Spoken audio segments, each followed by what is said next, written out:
tayo ng unit AW Custom 2231 and itong 2202.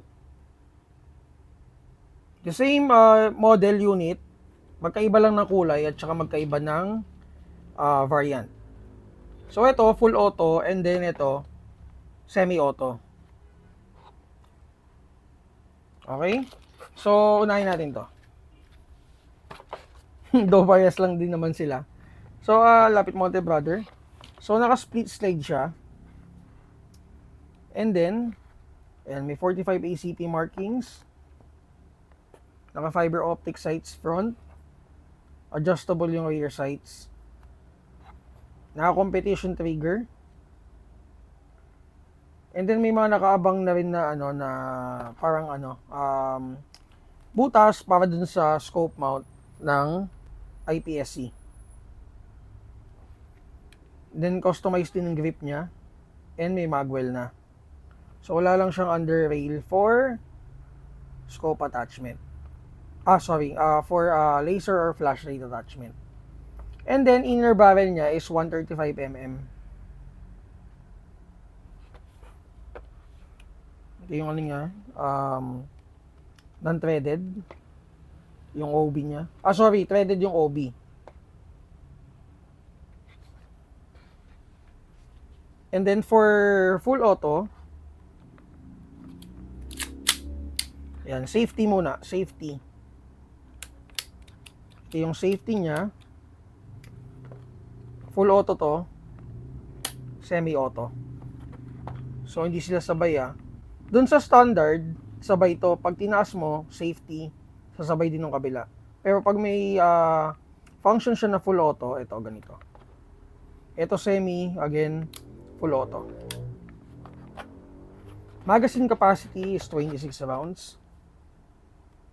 Standard day Kappa magazine. Okay, so i-compare natin siya sa WE kasi ito yung kumbaga pinakamalapit to WE and then AW Custom. So para siya naka-upgrade na high Kappa Dragon.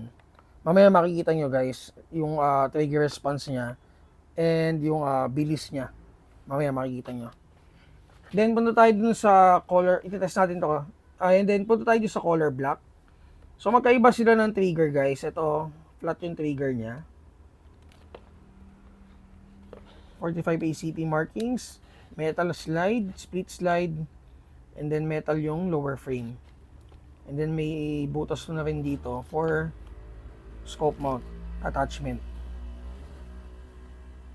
Grip, customized grip, naka magwell. And then ito, ayan, safety. Semi-auto lang yung unit na to. Mag capacity is 26 rounds. Threaded din yung outer barrel.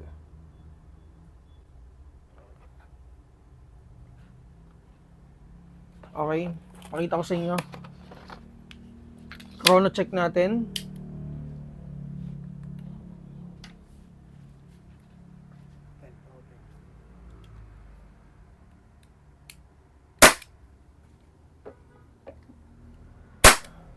Ayan, 405 mataas.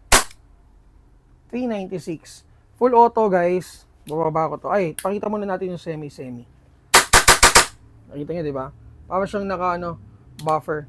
Yung cycle niya mabilis. And then auto. Yun. Bilis, di ba?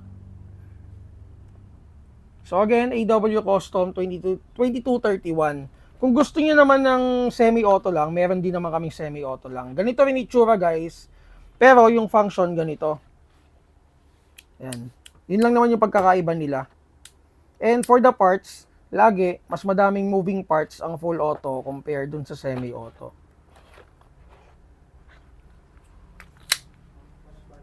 Wala pa. So, lagyan natin.